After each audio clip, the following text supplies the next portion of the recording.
La situation au Vietnam est très difficile en ce moment, me confiait sœur Marie-Irène. Le misérable devient plus misérable, l'affamé devient plus affamé. C'est lorsque j'ai entendu ces mots lors d'une conversation avec cette responsable de Canteux que j'ai pris conscience de l'absurdité de la situation. Une situation moralement éprouvante pour nous, l'équipe Vietnam, une situation que j'aimerais partager avec vous ce soir.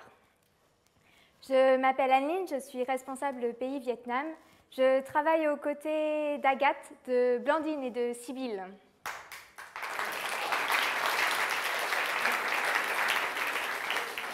Alors, pourquoi absurde? Le Vietnam s'en sort plutôt bien, non? Il est vrai que pendant longtemps, le Vietnam a été cité comme un exemple dans la gestion de la pandémie.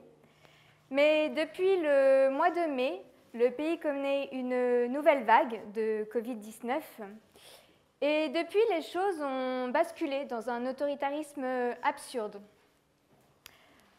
Pour contrôler la pandémie à tout prix, les autorités vietnamiennes ont mis en place un confinement ultra strict, interdisant aux gens de sortir de chez eux, même pour aller acheter à manger. C'est l'armée qui a pris la relève, qui patrouille les rues et qui ravitaille les familles les plus démunies. Mais vous imaginez bien que face au nombre, l'armée s'est vite trouvée débordée. Et on se retrouve avec des familles qui ne sont pas livrées tous les jours, qui sont livrées en quantité insuffisante. Parfois, on leur demande même de payer en liquide alors qu'ils ont l'interdiction de sortir pour se rendre à la banque.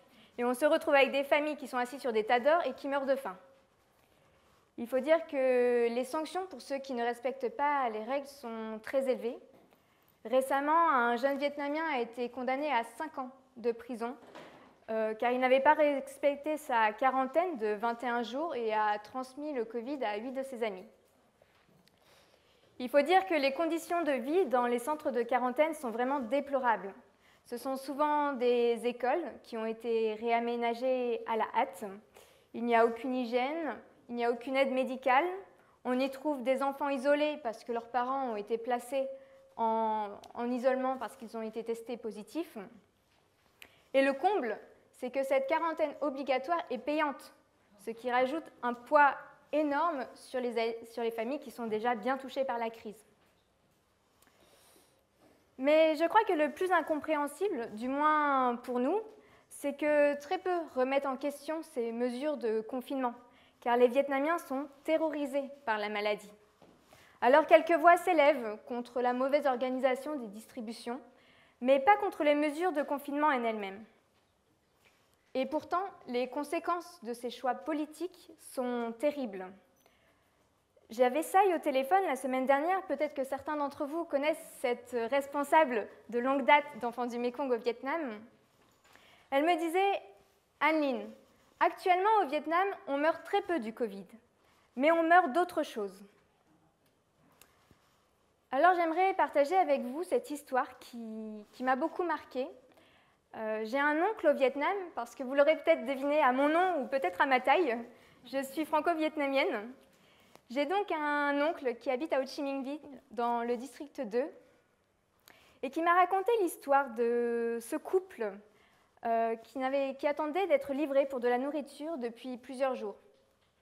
Ne voyant rien venir, la femme a décidé de braver les interdits et est sortie de chez elle pour se rendre à la barricade et demander de l'aide aux militaires. Le temps qu'elle revienne chez elle avec de la nourriture, il était malheureusement trop tard. Son mari était déjà mort, probablement de faim. Alors le cas de Ho Chi Minh Ville est un cas extrême. Mais dans les régions qui sont durement touchées par le Covid-19, les ruptures de stock, du fait des délais d'acheminement, de la baisse de la production, ont entraîné une flambée des prix. Les familles de nos filleuls sont au chômage depuis 2, voire 3 mois, et n'ont plus les moyens de subvenir à leurs besoins. J'aimerais à présent vous partager ce témoignage d'une filleule qui habite dans le delta du Mékong.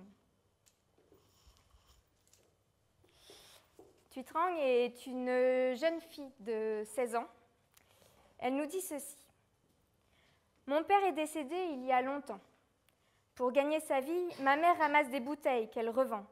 Mais à cause de l'épidémie de Covid-19 et des mesures de confinement, ma mère ne peut pas aller travailler. Notre situation est vraiment difficile. Nous n'avons rien à manger. Nous vivons toutes les deux grâce aux œuvres sociales qui nous fournissent de la nourriture. Alors, sans que ce soit au même niveau, bien sûr, cette situation est aussi difficile pour nous, car parfois nous ressentons un profond sentiment d'impuissance. Que faire quand le responsable ne peut pas aller à la banque et faire des distributions?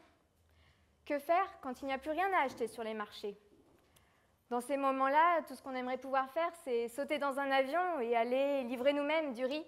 Je suis sûre que parmi vous, il y en a aussi qui sauteraient avec nous dans ce même avion. Ce n'est pas possible pour le moment, mais heureusement que sur place, nous avons des gens incroyables. Le père Doché, responsable auprès des enfants des rues à Manille, aux Philippines, a dit un jour « L'avantage quand la nuit devient plus sombre, c'est que les étoiles brillent plus fort. » Dans le contexte actuel au Vietnam, les initiatives locales et les bonnes actions brillent d'autant plus. Car cette crise sanitaire, alimentaire, économique a permis l'émergence d'une plus grande solidarité entre voisins. Écoutez dans les mots de notre responsable de Da Nang. « Nous sommes confinés et nous recevons très peu d'aide du gouvernement. Les gens doivent s'entraider pour chaque repas. Ce n'est pas leur mission, mais bien sûr, nous ne pouvons pas regarder nos concitoyens mourir de faim sans rien faire. » Alors, notre responsable de la zone d'Anzang, par exemple, a passé 2 jours entiers à sillonner le delta du Mékong, à moto et en bateau, pour collecter des œufs et des bananes pour les habitants d'Ho Chi Minh Ville. Les communautés religieuses s'entraident aussi. À Dalat, les sœurs cultivent des légumes et se sont arrangées pour acheminer une partie de leur récolte vers Ho Chi Minh Ville, où dans la communauté de Sœur Ram, les sœurs préparent chaque jour 200 repas pour les plus démunis. Aucun filleul n'est isolé. Nos responsables locaux prennent régulièrement de leurs nouvelles et nous font remonter les cas les plus difficiles. Nous nous appuyons énormément sur ce réseau pour agir. Par exemple, dans la province de Villong, nous avons renforcé notre partenariat avec Caritas, qui est une organisation autorisée à se déplacer dans ce contexte particulier. Et grâce à eux, ce mois-ci, nous allons pouvoir distribuer des colis alimentaires comprenant du riz, du nok mam, des nouilles instantanées aux filleuls et aux familles les plus pauvres. Grâce au projet Covid d'Enfants du Mékong, nous avons envoyé 30 000 € en 2 mois, ce qui a permis d'aider plus de 3 000 familles. À Bac Ninh, dans le nord du pays, Sœur Te nous a sollicités pour venir en aide à une 50aine de familles. Après les distributions, elle nous a dit que les bénéficiaires avaient été très émus et que certains avaient même pleuré. Pour ceux d'entre vous qui connaissent le Vietnam et la pudeur légendaire des Vietnamiens, c'est dire à quel point ils étaient touchés. Ce projet Covid ne serait pas possible sans vous, sans votre aide. Quand la nuit devient plus sombre, les étoiles brillent plus fort, nous disait le père Doché. Pour nous, ces étoiles, c'est vous. Lorsque nous recevons une lettre d'un parrain ou d'une marraine qui nous dit « Je sais que la Covid a de lourdes conséquences pour ma filleule et sa famille. Comment puis-je aider ?» Voilà ce qui nous touche. Voilà ce qui nous donne envie de nous battre. Cette attention que vous portez à vos filleuls, ce don gratuit.